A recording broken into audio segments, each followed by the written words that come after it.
Can you imagine the deafening silence that followed my daughter's final piano note? I knew something was terribly wrong the moment the room fell quiet. My little girl Zariah had just poured her heart into her performance, her small hands still trembling above the keys. The last note lingered, fading slowly, and I waited for the applause, the nods, anything. But there was nothing, just an unbearable, heavy silence. And then, oh, how it stung, a whisper sliced through the quiet from somewhere behind me. That's the poor girl, the one with the single mom. My chest tightened like a vice. My ears buzzed with a sharp ring.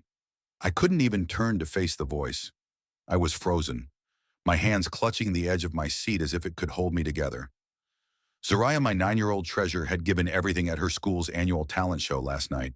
She wrote her own song, can you believe it? Practiced for weeks, pouring every bit of her soul into it. I'd watch her late at night, headphones on, tapping melodies on a tiny keyboard we snagged from a yard sale. That song was her heart, and she believed in it with every fiber of her being. But when she played it on that stage in front of her classmates, the judges, and a sea of parents, not a single clap followed. Not even a pity clap. Nothing. I stared at her from my middle row seat, my heart pounding. She bowed just like I'd taught her, then looked up, her eyes searching for any sign of approval. When her gaze met mine, I saw it, the disappointment, the confusion, the shame she tried to swallow. Oh, how I fought back tears. I was ready to jump up, grab her hand, and flee that auditorium like we were escaping a blaze. But then something extraordinary happened. A man stood up. He was in the back row alone, tall, older, in a simple gray suit. No smile, no words. He just started walking down the aisle toward the stage. The room shifted. Whispers rippled through the crowd. The judges exchanged puzzled glances, unsure what was happening. I held my breath, my mind racing. Why was he moving like that, so deliberate, so calm? It stopped me from thinking about running. Something deep inside whispered, this isn't the end. This is the beginning. My name's Maya Reeve, and I'm 33, raising Zariah alone since she was 2. We live in a small town in southern Indiana, the kind of place where everyone waves but notices if your car's old or your kid's backpack is secondhand. They smile at you in the grocery store, then whisper about why you're still single.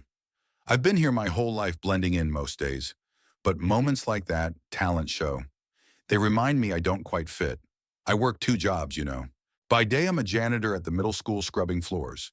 By night, I'm at a 24-hour diner off the highway, serving coffee to truckers and fries to teens at 2 a.m. It's not fancy, but it's honest work. It keeps the lights on and lets me care for Zariah, who's my everything. She's soft-spoken, pure heart, not chasing trends or popularity. Music is her world, not pop hits, but strange, soulful melodies that seem to come from her very core. Since she was 7, she's been humming songs into a recorder, saying things like, this one feels like rain, or this one's what missing someone sounds like. Last spring, I got her a used keyboard for $60 at a garage sale. It was beat up, missing its stand, with a sticky B-flat key, but when it lit up, her eyes sparkled. To her, it was pure magic. She played it every day after school, her fingers dancing like she was touching something holy. Sometimes she'd close her eyes, chasing a sound only she could feel. When the school announced the talent show, Zariah asked to sign up. I hesitated. Attention isn't her thing, but she said, I want them to hear what I wrote. Not a performance, not a song, just what I wrote. How could I say no? She was so proud, turning in that sign-up form with a shy grin. For weeks, she practiced her piece tirelessly. I'd cook dinner, listening from the kitchen sometimes, stopping mid-stir to marvel at her music. It was haunting, beautiful, not just notes, but a story woven through every chord. Yet I saw her nerves too. She didn't talk much about school, but I knew she was the only kid with a grocery bag for lunch, not a fancy character lunchbox. Her shoes clean, but always a season behind. Stepping on that stage wasn't just about music, it was about being seen. Still, she kept at it. She asked me to braid her hair, nice but not too try hard. She picked her best dress, the one from last Easter, and I stitched its torn hem by hand. She stood in front of the mirror smiling at herself, and my heart swelled. We got to the show early, the auditorium buzzing with energy. Kids darted backstage in glittery costumes and sequined leotards. Parents clustered, chatting about private lessons and fancy camps. I sat alone, hands clasped, trying not to feel out of place. When they called Zariah's name, I leaned forward, craning to see her. She walked to the piano, chin up, fingers fidgeting. "You've got this, baby," I whispered. She adjusted the mic, just like we practiced, placed her fingers on the keys and began. Oh, how the room should have changed when she played. Her first notes were soft, slow, like she was inviting everyone into a memory only she knew. The melody floated, a lullaby laced with sorrow and hope. Unlike anything the other kids did, no karaoke, no flashy moves, just her and the piano telling a story through her fingertips. I was on the edge of my seat, pride bursting in my chest, watching her eyes close as the music carried her away. But then I looked around. The audience wasn't listening. Parents in the back whispered. Kids in front giggled. One judge in an oversized blazer was typing on his phone. A woman beside me pulled out gum like she was bored. And then, clear as a bell, those words again. She's the poor girl, the one with the single mom. They didn't just hit my ears, they pierced my spine. I glanced back, desperate to see who said it, but I didn't need to. I knew the type folks who never had to tell their kids why Santa brought only one gift, who never chose between car repairs and field trip fees. I bit my cheek until I tasted metal, wanting to scream. She's more than your gossip, but my legs wouldn't move. My body was locked, pulse hammering in my throat. Zariah kept playing, her hands steady, pouring her soul into every note as if someone, anyone would understand. But that night they didn't. She ended with a soft, unexpected chord, delicate, unresolved, hanging in the air. Then silence. She bowed just as we'd rehearsed and looked up, scanning the room. No claps, not one. A cough, a creaking chair. The middle judge cleared his throat, flipping to the next page. That was it. Zariah lingered a moment too long, and I saw her face shift, her hopeful smile fading into a tight, confused line. Her eyes dropped as she left the stage, and I felt her holding it together from across the room. My heart shattered. I wanted to rush to her, wrap her in my arms, and whisk her away from those who couldn't see her brilliance. I wanted to shout, "They're wrong, your music matters. You matter," but I was numb, stuck blinking back tears, terrified that if I started crying, I'd never stop. Oh, how my heart ached as I scanned the room again, seeing those moms with their perfect makeup and designer handbags, the dads glued to their smartphones, barely glancing at the stage. The judges were already flipping through their notes for the next act, as if my daughter's performance meant nothing. No one cared, can you believe that? But then, oh, what was that? A subtle shift, like a whisper of hope in the air. From the very back row, a man stood up. He wasn't like the others, not at all. His suit was plain, no flashy phone in his hand, no half-hearted claps. He just stood there, still as a statue, his eyes locked on the stage where Zariah had just played. And then he started walking toward the front. Who was this man? People turned heads, swiveling. Someone whispered, "Who is that?" The judges exchanged confused glances, their brows furrowed. The next act was supposed to be a glittery group dance routine. Nobody was scheduled to speak. I sat up straighter, my hand instinctively pressing against my chest, my heart pounding. I didn't know who he was or what he was doing, but something deep inside screamed, "This is for Zariah." At first, no one stopped him. This man in the gray suit moved down the aisle with such calm hands tucked behind his back, steady as if he was born to be watched. No rush, no hesitation, every step deliberate. With each one, the room grew quieter, the whispers fading. Even those chatty parents fell silent one by one, their eyes following him. The judges looked lost. One of them, a woman with a tight bun, half rose from her chair, ready to intervene, but then she sank back down, unsure. Backstage kids peeked through the curtain, their eyes wide with curiosity. I couldn't take my eyes off Zariah. She stood at the stage's edge, half hidden in the shadows, clutching her music folder to her chest like a shield. She wasn't crying, but oh, she wasn't okay either. Her lips were pressed tight, her shoulders curled inward as if she wanted to shrink away. The man reached the front and turned to the judges. "Excuse me?" he said, his voice calm but firm, cutting through the tension. "Would it be all right if I borrowed the microphone for a moment?" That's all he said. No drama, no grand speech, just a simple, respectful request. The room froze. A judge in a maroon blazer glanced at his colleagues, then gave a tiny nod, almost invisible. A student volunteer handed him the mic without a word. He walked to center stage, turned to the crowd, and raised the microphone. "My name is Dr. Elias Monroe," he declared, And I wasn't supposed to be here tonight. My flight home got canceled, so I came to watch my granddaughter perform. But then I heard something that stopped me cold. He paused and the room leaned in, hanging on his every word. I've spent my life teaching piano at Juilliard. I've trained concert pianists, film composers, symphony soloists, and in all those years, very few pieces have grabbed my soul the way that little girl's music did just now. Can you imagine the silence transformed? It wasn't awkward or empty anymore. It was reverent, sacred. He glanced at Zariah, his eyes kind and warm. Zariah, he said softly. May I ask, did you write that piece yourself? She nodded, slow and hesitant, caught between a smile and the urge to flee. He turned back to the audience, his voice steady. Ladies and gentlemen, that was an original composition. That was a voice. That was art. A few gasps rippled through the crowd. A parent near me whispered Juilliard like it was a mythical word from a movie. Dr. Monroe pressed on. I'd like to ask a favor. With your permission, Zariah, would you be willing to play your piece again? This time, may I accompany you? My breath caught in my throat. Zariah's eyes flicked to me, searching. I gave her the tiniest nod, fighting back tears. She walked back to the stage, her footsteps so soft, almost silent. Dr. Monroe stepped aside, letting her sit at the piano first, then joined her, sharing the bench, not dominating it. His hands hovered over the keys, waiting for her lead, and then she began to play again.